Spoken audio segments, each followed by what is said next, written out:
Good morning, I'm Emily Young with NC Tech. Thanks for joining us for our panel discussion this morning with our cybersecurity network on the evolution of ransomware. We are so thankful to all of our sponsors of the network here. We will be having our 1-hour discussion. Just a couple housekeeping items this morning. If you have any questions for our panel, you can submit those through the Q&A function. And then in the chat feature, we encourage you to tell us who you are, where you're calling in from, who is joining us today, and chat during the program through the chat function. I will kick things over right away to Rick Chilton with Blue Cross North Carolina to get everything started. Thanks so much. Thanks, Emily. Welcome to the chat today. I have a distinguished panel of colleagues here from across the North Carolina spectrum of cybersecurity. I'm Rick Chilton. I'm the Chief Information Security Officer for Blue Cross and Blue Shield of North Carolina. And we're going to talk about ransomware today. So maybe without further ado, let's just jump into introductions. Bernice, you want to go first? Sure. Good morning, everyone. I'm Bernice Bond, and I'm the Director of Governance Risk and Compliance at RTI. Thank you. How about you, James? Hey, everyone. James Lamont, Technology Architect for Lumen. I handle all security practice. And then right to left on my screen, Matt, you're up next. Good morning, guys. I'm Matt McKeever. I'm the CISO at LexisNexis. You're based in Raleigh. And then last but not least, Kevin. Hey, Kevin Flowers here. I'm with Wade Associates. We're an insurance and risk management firm. Locations in Davidson, right outside Charlotte, Wilmington, New Bern, and Raleigh, North Carolina. We focus, heavy focus in technology, a stronger focus in cyber liability for all industries. Looking forward to providing some insights today on the call. All right, so thanks for the introductions. I think we'll jump right in. Hopefully the audience will be able to take away some tips and tricks for combating what's become a real nuisance in cybersecurity. Ransomware has become increasingly impactful to organizations across a broad array of industry. Over the last year, it seems like there's no company or no country that's been immune to attempted attacks. Maybe the first question to Kevin, how are attacks being reported across the industry vertical, and are there certain industry verticals that are faring better with ransomware? Yeah, definitely. The healthcare, professional services, and financial institutions still maintain kind of the higher risk industries, just given the amount of PII and PHI those industries carry. But 2020 saw a definite uptick in manufacturing, retail, and technology services. I think what's occurring is threat actors are beginning to realize that blocking access to companies' data and network oftentimes has a higher ransom value than the risk of exposing the actual data itself. So traditionally, the rule of thumb has been to pay the ransom. That's the rational decision to get the business back online, limit the business interruption, and hopefully receive those digital assets back without additional forensic or infrastructure recreation costs. So I think across all industries, the attacks are becoming more sophisticated. It's no longer just a simple cash grab for a low $10,000, $15,000 ransom. You're seeing much higher ransom demands, and you're seeing a much longer time that threat actors are spending within their victims' networks, learning about the business, laterally moving and deleting online and connected data backups. And I think that goes into this ransomware evolution. So I'll cut myself off there because I know we got way more qualified folks on this call to elaborate. So that's my 2 cents on where the industry fell after 2020. Kevin, sometimes I look at the reports that are generated or reported out about victims of ransomware attacks, and maybe Bernice, you're in a regulated industry like I am in healthcare. Do you feel like all of the ransomed companies actually report? And does that go into some of, maybe it looks like healthcare is more targeted than other organizations, but the fact of the matter is we're required to report when others may not be. Maybe those numbers that we see are actually a small number compared to the total number of attacks. What do you think about that, Kevin? I agree, and that's why those three key industries: healthcare, professional services, and financial institutions, either have HIPAA or PCI or some sort of PII compliance attached to it. So, not reporting is going to cost way more than the cyber incident itself and regulatory fines. You're already going to be facing regulatory fines with the breach itself, but they're 3x, 5x when they're not reported, and the attorney general or whoever the governing body of those institutions, if they were to catch it without it being reported itself. Definitely retail, technology services, manufacturing. There isn't really any governing body that would be doing the checks up on those industries to make sure if a data breach or a cyber incident occurred, it was properly reported and not mitigated internally without disclosing to any of the affected parties their data had been breached. So I agree completely. I think that's a great point. We've seen a big time evolution in attack techniques over the last probably 12 months. Maybe this question for James. How would you describe the changes you're seeing within your specific industry related to ransomware threats and attacks? James? Yep.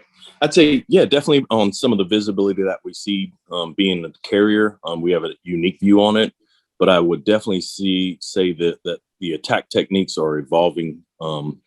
We're seeing a lot more what I call reconnaissance from some of the hacktivists, or what I call nation states, depending on who's attacking you. And then the level of effort that they'll actually place on trying to actually get into your environment.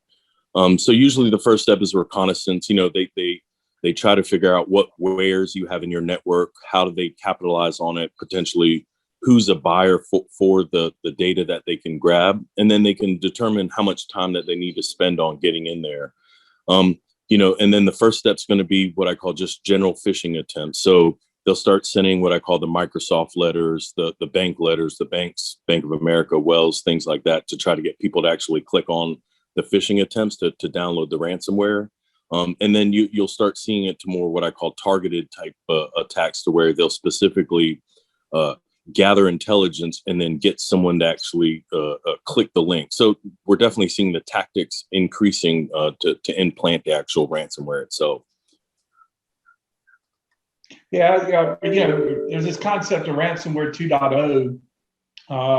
Experts call it doubling down on extortion efforts. I call it actually using regulation, because we need to report, using regulation as a weapon against most healthcare organizations when they're attacked. But data backup just seems to not be enough nowadays when the data exposure is also present. Matt, what can organizations do to mitigate the kind of double threat that's happening currently? Yeah, this is actually interesting, because I think this is the blend of, in a regulated industry, you have to report. I'm not in a regulated industry, so I don't necessarily have to report based on other issues, but it's the business impact of that data getting out there.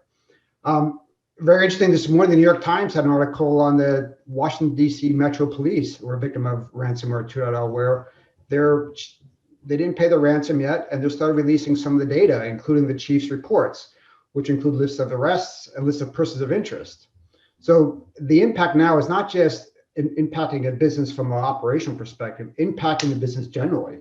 In that same article, they mentioned in Stuart, Florida, they had to drop 11 narcotics cases because 6 drug dealing suspects after the evidence was destroyed. So it's getting in there.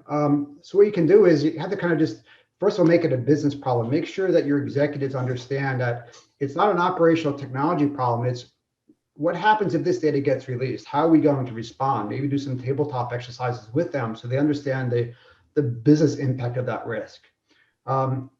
You can do your backups. You can encrypt the data as much as possible. Limit access to sensitive data such that not everyone has access to that data, because when the bad guys get in, as James said, they start doing a recon. Where is that sensitive data? And they find the sensitive data unencrypted. They're going to take it, encrypt it, and sell it back.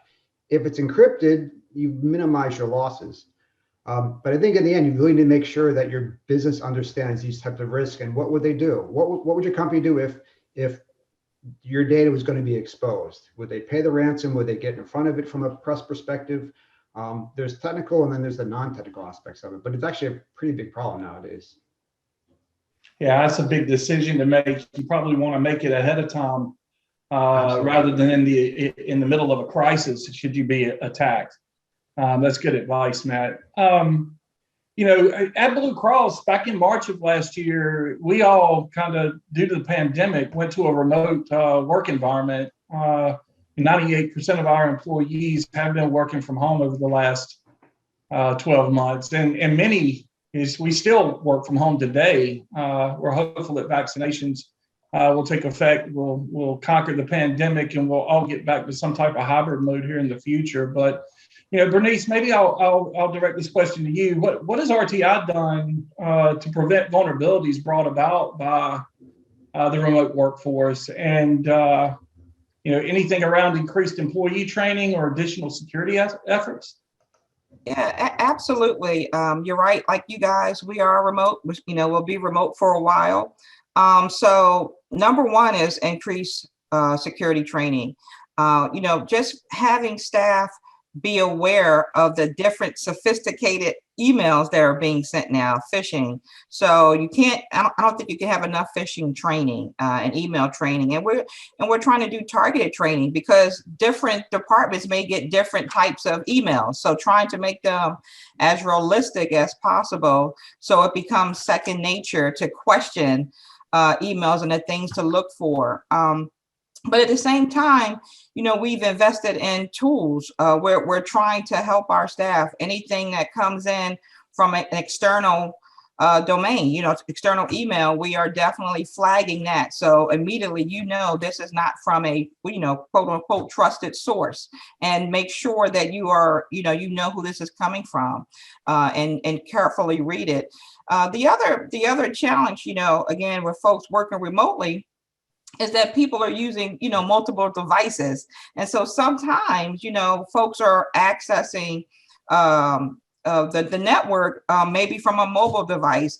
You can, get kind of lackadaisical with mobile devices because you don't see the whole picture all the time. So again, really making sure that we are trying to have as many preventive technology security features configured, like from our mobile device management solutions and things of that nature, to help one kind of identify, make staff aware, hey, be cautious, but also to prevent as many bad actors as possible for even getting into our perimeter. So attempting to get into our perimeter. So that's what we're seeing right now. Again, trying to make it second nature and really train staff and investing in the staff to be aware. Bernice, you make an excellent point around keeping the bad guys out and, controls to prevent remote access. Multi-factor authentication has been a thing for years. And I think it's a common way that many security professionals think they can protect their networks from ransomware. James, maybe I'll come to you again. What are your thoughts on multi-factor authentication as a critical control for combating ransomware and really for combating cyber threat holistically? Yep, absolutely think multi-factor authentication, it's definitely a great tool to use. It should be implemented, where you can. What I'd say, data gets distributed. We've got, different types of work environments. People are coming in from all types of devices. It's critical to be able to, what I'd say, secure your perimeter as much as you can. And if you can't do that, then, at least you can secure the crown jewels. So think of, intellectual data, intellectual property that you might have, certain types of internal applications. So definitely if you want to secure those with some type of multi-factor authentication, and it doesn't have to be anything, fancy. You can just use what I call Microsoft Authenticator. And it could be authenticate anytime your users access VPN as an example. So that way you can verify it's them getting into the network. And then potentially what I'd say, critical applications, anything that has to do with potentially payroll information or company critical information, wrap some type of two-factor authentication around that. I'd take it a step a little bit further and potentially add, customers or companies have some type of DLP or data loss prevention type tool that has the ability to kind of show what I call history. So as an example, if someone looked at data they weren't supposed to, or you potentially had a rogue employee that was downloading data before they left, having a DLP type tool has the ability to kind of play back or look back in time to see what kind of data was accessed. And that could also extend to what I call a bad guy being in your network. If you're starting to see activity with either certain users that shouldn't have that data, or what I call new users, or just random times of day that people shouldn't be accessing that data, 2-3 o'clock in the morning, definitely you can chain those tools together to verify, what's going on in your network. Let me kind of add on to that. I mean, I think as all the sensitive data that we've classified as sensitive of the last, year, 2 years, 5 years, I think now it starts changing is what would be that embarrassing information that got out. Look at the Sony case. Those emails weren't sensitive information, but when it looks at, once they got out, it was like, it's rather embarrassing. So you really need to look at, a little bit broader now of what do you really need to protect. If, not from a regulatory perspective, if PII gets out, you get in trouble. Health information, you get in trouble. But it's the other part of information that maybe how you protect that. And I think it's, it's what we're looking at from, again, we're not regulated, we have a little more flexibility of, we're starting to flip the network over of, everyone's working from home, and maybe we start approaching that zero trust where you protect your data, but also protect your endpoints. Right now, when people are on the VPN, they can kind of connect to each other. With the zero trust, you can't connect to each other. So if I get compromised, it kind of start cutting down the lateral movement across. So that's something you want to look at also, is just kind of how to protect that lateral movement. MFA gets you in. So everyone's going to MFA in, but once I'm in, my lateral movement should be cut just when I need to access. So I think this last couple years of this ransomware, so it's flipping your mind over now. How do you got to protect and what you have to protect? And that's a very good point, Matt. I'll just add real quick, because again, a lot of it is about reputational risk, right? Because again, you're protecting your crown jewels, and that's great, but it's the reputation that you got in, even if it's low risk data, it's still your reputation. Now it's going to impact your business. And as you said, with zero trust, because what we learned, nothing else, people are working from anywhere and maybe using any device, right? So you have to really start thinking about the endpoint, right? And okay, having that capability to disconnect it if that gets compromised. And so you're really now looking at risk from a whole different perspective, right? To ensure that your network is secure. Because again, if somebody gets in, they're in, and you really need to just try to prevent that as much as possible. Absolutely. Yeah. We've got a question from the audience here. I may butcher their last name, but Christopher Hoodle. I told you I was going to butcher that last name, so sorry, Christopher. But the question is, can you comment on ransomware presence in cloud native, and cloud native is in quotes, environments?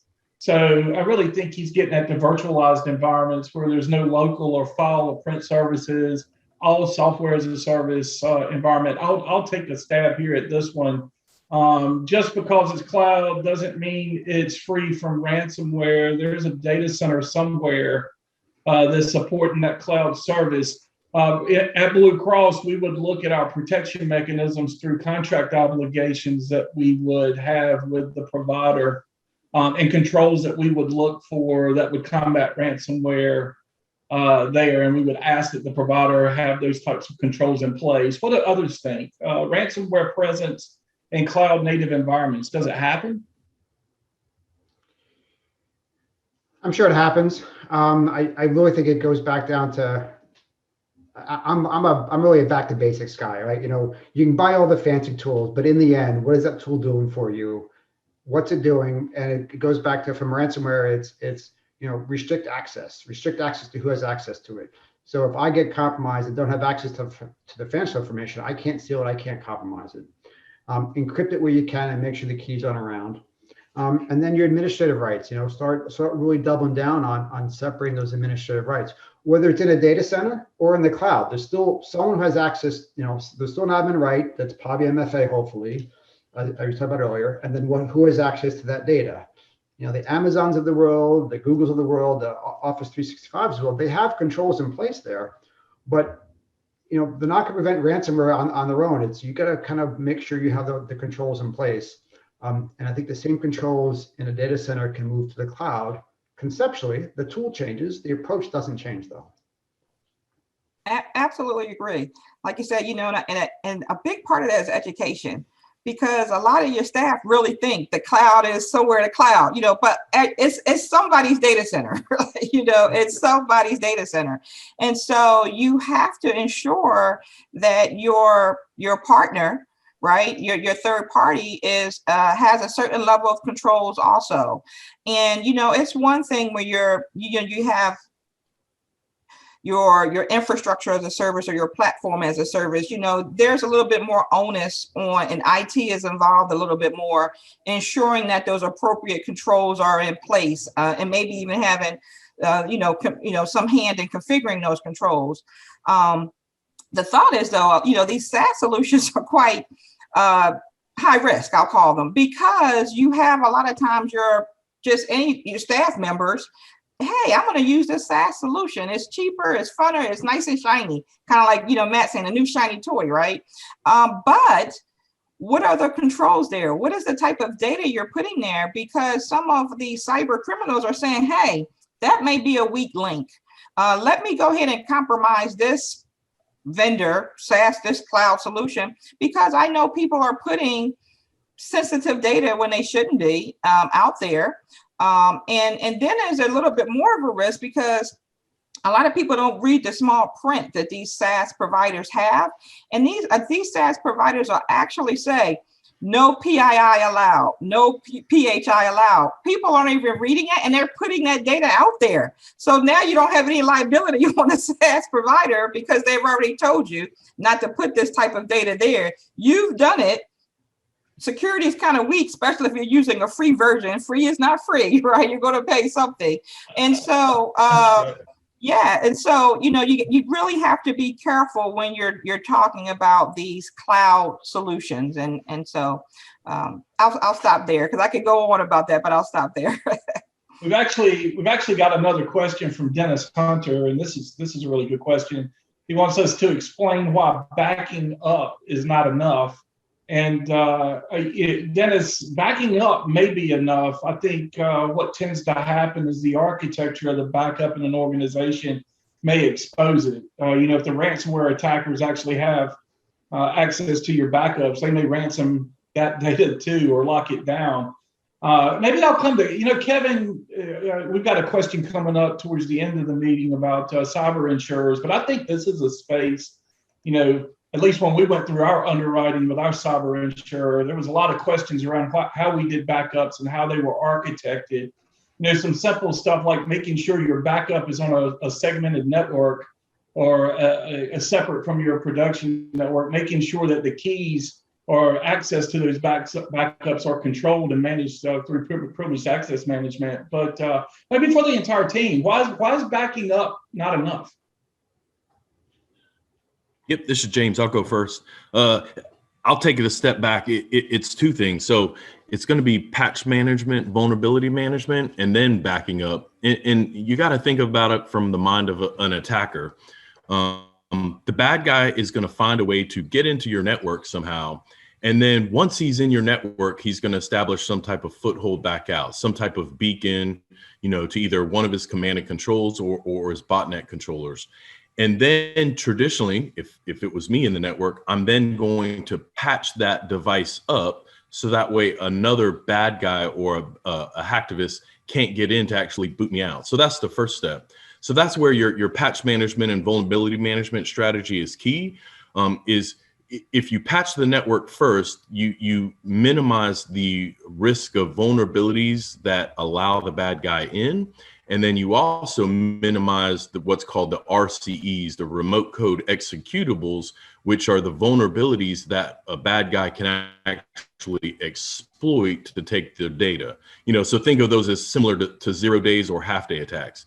And then second to that, the reason why I'd say that the backup strategy is important is just assume the bad guy potentially gets into the network. You need to have a place in the network that you can actually roll it back to where they're potentially out of the network, and with also minimizing the amount of what I call harm to your actual data environment. So that way you don't lose it. So that's where I'd say both of those two are kind of key to each other. Thanks, James. Anybody else want to comment on why backup isn't enough? I'll just add a tad bit more. A lot of companies are backing up, but they aren't testing their recovery. And so it's just very important to test that recovery, because if you can't get to your data in enough time where the business needs it, you haven't done enough, and you just can't recover it all. The backup is now less valuable, right? Because your data is still unavailable. So it's really important to do those DR tests. Make sure staff is aware of how to recover. There's a backup person who knows how to recover, how long it's going to take you to recover. So it's just really important to do that step, the additional step, because again, it's backup and recovery, and people sometimes forget about that and that's an important piece of it. Let's we talked a little bit about cloud earlier, but Matt, maybe I'll come to you to talk about as we see a massive shift to the cloud and working for a technology company. Matt, I'm going to assume that you guys are working on public cloud offerings and have a cloud presence, but how has ransomware maybe impacted your organization's move to the cloud, if it has at all? And do you think it's applicable for cloud to think about ransomware in these types of attacks? Yeah, so we are pretty heavily in the cloud. Our flagship products are in AWS. We're an Office 365 shop, moving to Azure, some apps moving to Azure. So we're full on public cloud with actually plans to hopefully close the data centers in a couple of years. So full on out there. Definitely looked at ransomware, definitely look at some of those risks and threats. And kind of, one of the first things that people say is, in the cloud, quickly, we can replicate that data to 2 different availability zones or 2 different regions, and we'll have resiliency. And operationally, that makes perfect sense. And this kind of goes back to your point, Rick, about the architecture of your backups.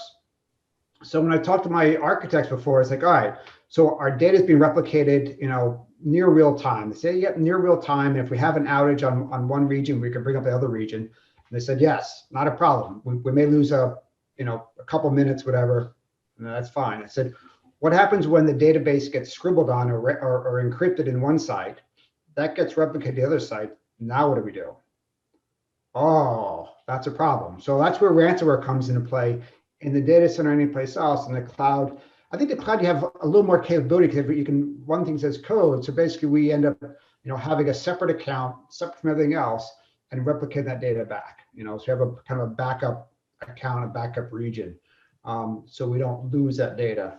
And then again, it's just the controls still go about to, restrict access, who has access to that data, because ransomware is all about getting access to data. It's still the blocking and tackling. I think in some of the cloud environments, you have much more granularity to see what's going on, to validate your controls. In a data center, you can look at us, you can kind of get on a server to validate the settings. With infrastructure as code, what you deploy is good. You can kind of keep redeploying that server, every week, every month, depending on how often you want to. But that all those controls are in place. So it's been pretty successful so far, knock on wood. But that's kind of the approach that we took overall.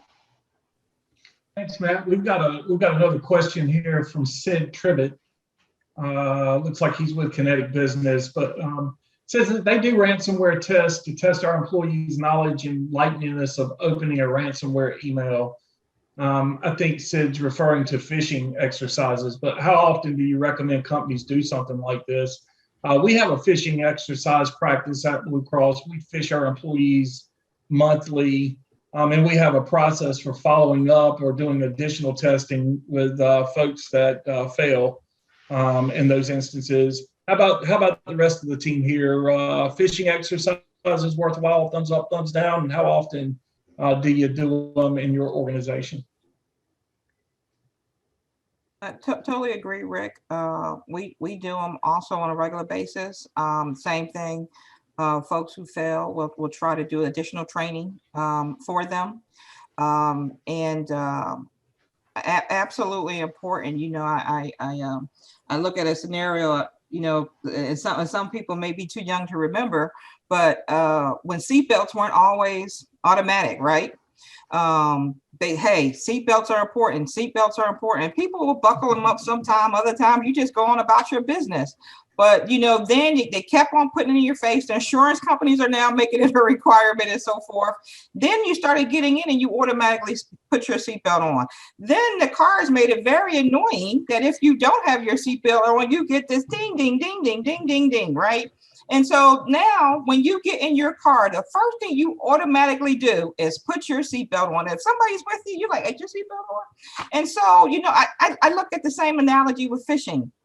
We're going to keep sending it till you automatically say, "Wait a minute, that's phishing." We want it to be automatic. And so that's the only way. You have to train the mind. It has to be second nature to really work. You can't have a phishing exercise every 6 months. You're just not training the mind. And so the frequency of it is important, and the follow-up is very important for those who don't pass. You know, go ahead, James.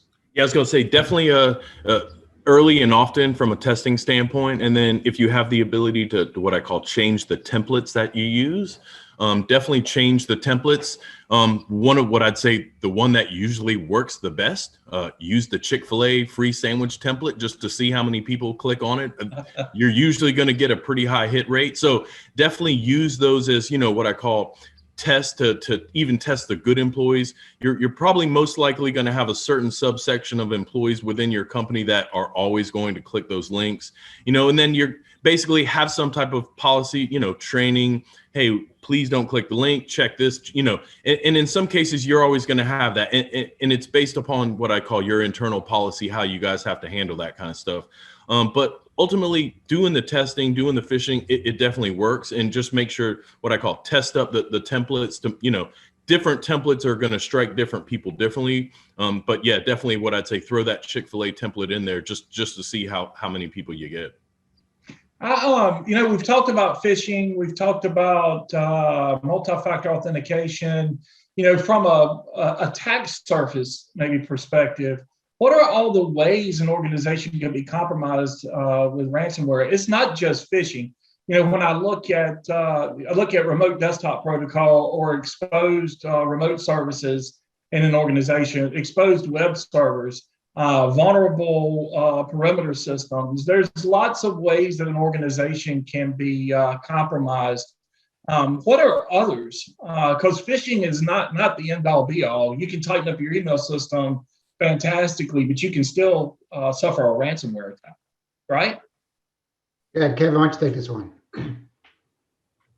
Yeah, I mean, it seems like for me, in my perspective, I'm generally in the post-incident world. Y'all are in the upfront defensive side. So as soon as, you know, we've heard about one incident of ransomware, there's all these new, whether it be, you know, phishing, spear phishing, social engineering, you know, the list continues to go on and on. The threat actors are evolving quicker than we can play defense and catch up post breach as well. So, you know, I don't know how to answer the question. I don't think we could make a list long enough to identify it. And as soon as we got that list completed, you know, there's a new, you know, just incredibly sophisticated, complex, or even just back to basics, you know, just back to a basic social engineering email that can crash and, you know, be very detrimental to companies. So I wish I had a more sophisticated answer for it, but I don't in my position. Well, maybe, you know, maybe it's just not sophisticated. Yeah. Maybe the best practice is technology management and hygiene. And there are many of us in our space that say that that's the most important aspects of cybersecurity. Maybe I'll go to Bernice for this question. Bernice, does this change with ransomware? Is technology management and hygiene still the most important aspects of cybersecurity? I think it is. I think it really is. It's, again, the threat surface is just changing, right? But I think it's still important. I think you still need to know what healthy looks like. It's very hard to realize when you have a bad actor, when you may have been compromised, when something's not normal, if you don't know what normal is. So it's very important to have the monitoring, to have your baselines, to identify what is your normal. And therefore you should be you'll be in a better position to identify abnormal and to immediately, so that's the detect, right? And now let's start investigating what's going on here. So again, I think that hygiene, and then as far as technology management, you have to understand what your inventory, what do you get, what are you using, what do you need to protect, what do you have to protect with? There are so many technologies where we just don't take advantage of a lot of the functionality that it has. And I think we just have to get better saying, okay, I'm purchasing, this security function, and you want to just have this one thing. I'm just going to do McAfee for this one thing.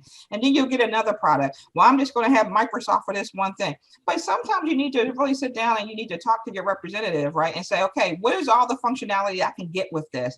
And you find out what works best for the certain areas that you're trying to defend against, right? The different threat paths. And so it's I can't overemphasize the importance of understanding that technology you have, that your organization is using, and then your suite of solutions to either help you prevent or help you to detect, or it's going to help you to remediate. It's very important to understand that, and the functionality, again, and to take advantage of the controls that a lot of these suites have when you're only using them for one lane, and they can actually be cross-functional to give you that multi-layer defense mechanism. So I think thanks for that, Bernice. I think everyone's familiar with the saying, the two most definites in life are death and taxes, right? I think one thing I've come to realize is we can add a third to that, and that is your cyber insurance policy is going to increase. It's going to cost you more year after year. Kevin, we had a brief discussion about this, but Blue Cross just went through the underwriting process and renewing our cyber liability insurance this year. Ransomware has kind of changed the game for us on that effort. What types of ransomware preventive mechanisms are insurers looking for nowadays when they're pricing renewal or companies are looking to get their very first or new cyber insurance policy? Yeah, definitely. We did have a good conversation about that. Luckily, it was virtual, and y'all couldn't throw tomatoes at me for your dismay for having to go through this. We're talking about an evolution of ransomware. We're going through an evolution of cyber insurance in the procurement process. So I was fortunate it was virtual, but it's becoming, traditionally the insurance purchasing process was handled by CFOs and controllers and risk managers, maybe legal counsel, things like that. But I think that companies are realizing that they just don't have the expertise for this particular exposure of cyber liability and cybersecurity. So you do see more of the C-suite being pulled in to facilitate these applications, or, with the additional stack of work, this is being thrown on your desk as well. So the application process has changed. 3 years ago, it was give us an estimate of your, PII or your unique records, your annual revenue. Do you have email filtering? Do you use firewalls? Do you use antivirus? Great. How much insurance do you want to purchase? Now they're drilling down way more in the InfoSec controls of, is there a lot of the things we've talked about. Do you have a plan for patching? Do you have a plan for updates? Do you, have a plan for data encryption? Do you have a cyber incident plan? And, just the process is becoming much, much more involved and there's a much stringent underwriting process. I think that we're seeing it very much so in the technology sector, specifically relevant to the NC Tech call. There's, like we talked about in the previous question or two, there's a lot of review on the contractual language of your clients, your managed service providers, and your SaaS providers, because I think, Rick, you had mentioned it. You're looking for those subrogation opportunities after an incident if, technically they were the ones at fault. And Bernice had mentioned there's a lot of fine print in there saying, well, we told you not to do this, so we're not liable for this disruption or this incident. So the contractual language is becoming more important, which, an insurance policy is nothing but 150 to 200 pages of contractual language. So, the upfront controls and the upfront contractual language that companies are using are becoming scrutinized as well. And I think that you'll find that companies with weak internal InfoSec controls and weak contractual controls are not going to qualify to purchase, broad enough coverage, sufficient limits of coverage to cover, all the costs associated with a ransomware attack or any cyber incident. And then companies that are needing to secure, a contractually required limit of, say, $10 million or $20 million per incident, if they're working with enterprise level companies that require, those much larger limits, you're having to get creative with it and create contracts between multiple insurance carriers to reach those limits, because no one company wants to be forced to pay out up to a $20 million claim. I mean, that's a tremendous claim to have to pay out. Long way to answer the question. Yes, it's becoming way more difficult to secure the coverage. The underwriting of it is becoming way more stringent. What you're required to have is becoming much more stringent. And, the limits you're able to obtain and the sub limits that are being applied, or the exclusions and endorsements, those are evolving at each policy renewal for companies. And very important to review those and make sure you understand that, and you understand what you're retaining the risk of, what you're mitigating the risk of, and what you're not avoiding the risk of. It is a complicated space. Thank goodness we have folks like you that can help us make sense out of this space, Kevin. Affordable Care Act brought about a lot of healthcare startups, and I think they're shocked. They're trying to have a startup. They're trying to come sell into companies like Blue Cross or selling to some of the big provider communities, whether it's Duke Health or UNC here in the organization. They're shocked at how much, we want to transfer the risk of cyber liability to them, and the amount of money and cyber liability insurance we're requesting that they have in order to do business with us. So it's an area that's also evolving, cyber liability insurance, and it is really complicated. It's fascinating. You haven't looked into it, I would ask the folks on the call, or recommend the folks on the call, do a little reading in this space. It is fascinating how complex it is. And be careful. There are lots of carve-outs, lots of wiggle room for the insurer in the event you have an issue. Make sure you understand what you're buying and where you're covered and where you may or may not be covered. We've got a couple of questions over in the chat session here, along with one more in the Q&A. We'll get to those in a second, maybe in the interest of time, because we're going to be winding down here in a second. I wanted to maybe ask the team if there's one control that's critical in combating ransomware and that you'd recommend for organizations to focus on, what would it be? And maybe we'll start with James. We'll use the same method, go right to left on my screen here. James, what's that critical one control if an organization needs to focus on? What would it be that would provide the most benefit in combating ransomware? A little bit longer answer, but partly kind of, as Bernice said, baselining your network, knowing what's in your network, which also allows you to kind of know what your attack surface is. And then from a control standpoint, I'd say just have the ability to button up what's on your network, and then have some type of playbook that allows you to react based upon the type of event.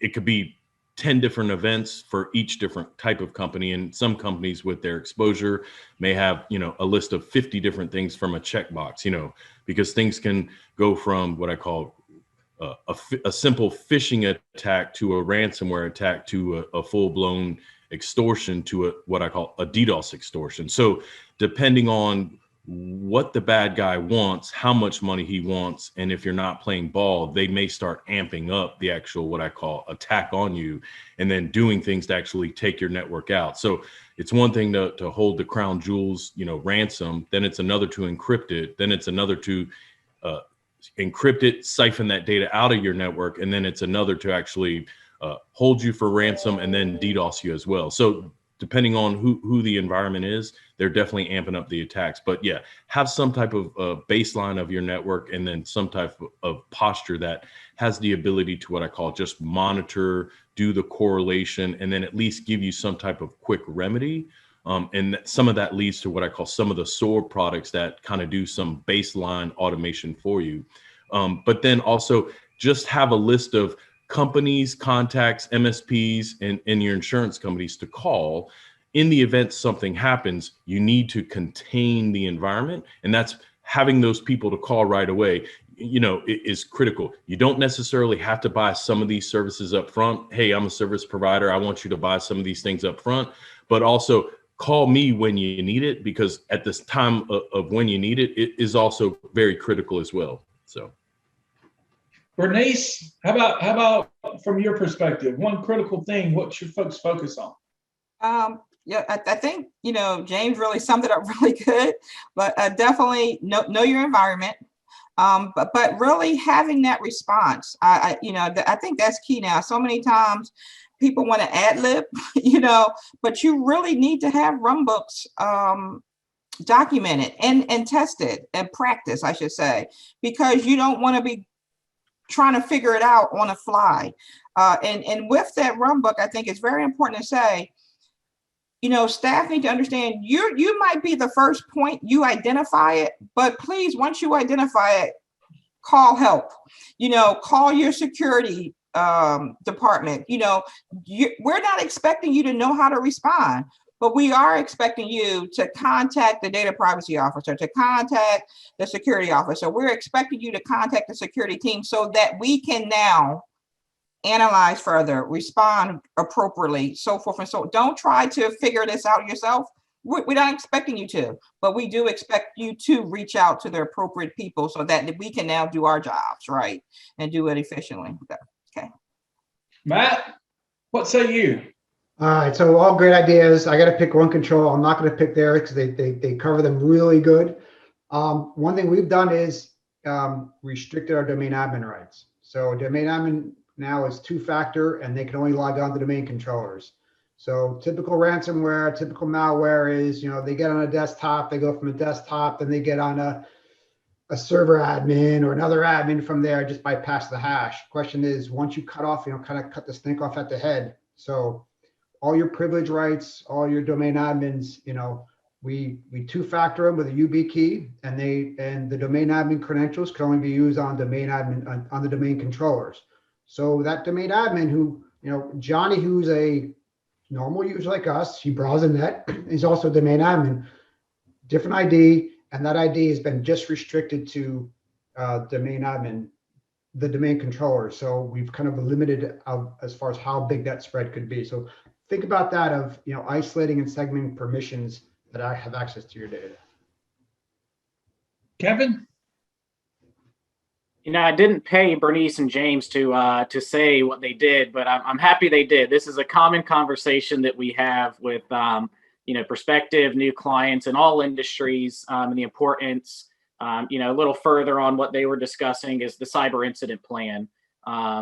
We use the analogy that in your workspace you have a fire extinguisher, and it's where everyone knows where it's at, and it's bright red for a reason, because you don't want to find or even build the fire extinguisher when the building's on fire. So, having that detailed plan of what the next steps are, who contacts, who does what, post-breach or post-incident is incredibly important. And that kind of goes back into the employee training as well, which we discussed. I think that, employees are your greatest asset, and they're also your weakest link when it comes to cyber incidents. So I think that overall training and, incident response plan are probably your strongest controls that you can have. I'll add my 2 cents in, and I'll go with what Matt said. Access is a big deal, folks, especially when it's access to systems that are available from outside of your organization. So control admin access, understand what's touching the internet, require 2-factor or some type of multi-factor authentication for those interfaces. And that'll go a long way in helping control a ransomware outbreak. All right, we've got one more QA here. It came from Ashley Davis. It says, along with phishing testing, what other types of offensive testing activities do you feel are also effective for typical employees? I'll take a stab at this first. There's education and awareness we provide in monthly, what we call zone articles, but that's our intraweb, our company's intraweb. We do updates for employees there. There's an onboarding process that you go through. There's some required training that you have to do around security. We do the phishing exercises. We have recently started doing some red teaming where we actually bring in a pen tester from the outside, give them one of our laptops. They masquerade as an employee and they try some, kung fu internally to our organization, and we detect our SOC's ability to detect those types of attacks and respond to them. What do others think? Any other types of offensive testing activities that could be effective for employee training? We've done some social engineering, not of employees, but of some key processes like accounts payable, call up pretending you're one of our vendors, and say, hey, I'm moving banks, and just seeing if they follow their processes. So think about some critical functions, whether it's HR, whether it's finance and accounts payable, of social engineering them, the call customer support. I need, I'm traveling, I need this office's set of phone numbers, I need contact information. Just kind of just spot check and do a social engineering on them. If you do that, make sure the managers are aware, just so you don't, cause fire alarms and you don't, no one scrambles the jets. I'm sure you do the same thing with your pen test. Like everyone knows, like we're not scrambling jets because, someone broke in and this guy did something bad. But just think about where your risk areas and do social engineering. We've talked about phishing, pen testing, red teaming. Just each organization is very different, and look where you need to focus. Any other suggestions or comments on that one? No, the only thing I'll add is something that we've tried to do, especially since working remote, is trying to relate to, hey, this is how you can also protect your personal data at home. So we've tried to give tips and tricks, we'll call them, of, hey, if you do this at home, there's a higher probability that it will flow over to work, so it's not just about, hey, work data, but getting folks to understand that even their personal data is very valuable and that people do go after personal data. So if you protect your data,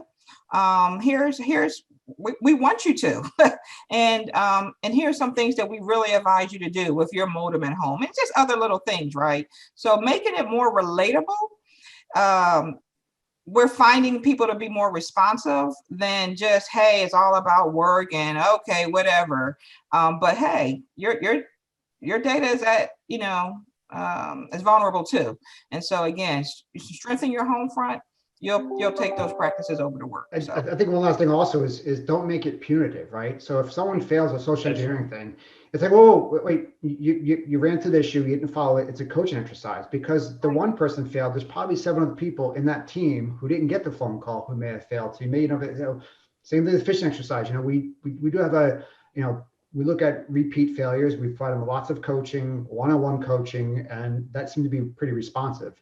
If you walk up to someone and said, you failed the last 3 phishing tests, big club, that just sends the wrong message. They're not going to learn anything. So to make it collaborative, and then they'll kind of come to you more often for, hey, what should I do with my home Wi-Fi? So make it more, and I think from a security perspective, it's that collaboration and communication with the teams that you want. You want them to come to you for issues. I think we might have time in maybe a 2-minute or less to address this question from Andia. It's in the chat here, talking about near-miss situations. Sharing data on root cause of failures is important to skill building. Do you apply similar techniques to enhance professional capabilities among staff? I know here in our organization, we have a documented incident response process. All responses to incidents within the organization also have a lessons learned part of that. Once we've recovered, we go through the lessons learned and we look for ways to strengthen our program or look for opportunities for improvement. So I know that's it's kind of standard for us here. How about you all? I think those are, lessons learned are quite common. Yeah, that's pretty common. I think what also I do is I anonymize those details and then put them in a presentation. So I tell people, hey, here's what happened here. Everyone sees the news and it never happens in your company. But when you kind of anonymize it and say, what some person clicked on a link and here's what happened, it kind of gives them more detail, makes it more live and makes it more real for people. So there's obviously the common saying, never let a good incident go to waste. Get those learnings and sharing with people. And near misses are that same thing. Hey, we caught this. We did the social engineering, and the person didn't change the bank records because they made the phone call. It's really kind of pull them together, and whether you're skilling your team up and/or skill your employees up on what's going on. So it's a good way to kind of use that for collaboration. Matt, you made a point earlier, and I think it's really, really important. You can't be punitive here. If you want people to call you in the event, Bernice kind of hammered on this earlier, call you, let you know what's going on. When you're punitive or make people feel bad when they make a mistake, they're less likely to call you in the event of an issue. So that's a really, really, really strong point. And time is of the essence. If they clicked on it and they call you right away, you have better time to respond versus like, yeah, 3 days ago I clicked on this and now I know why the earth cratered. So that's right.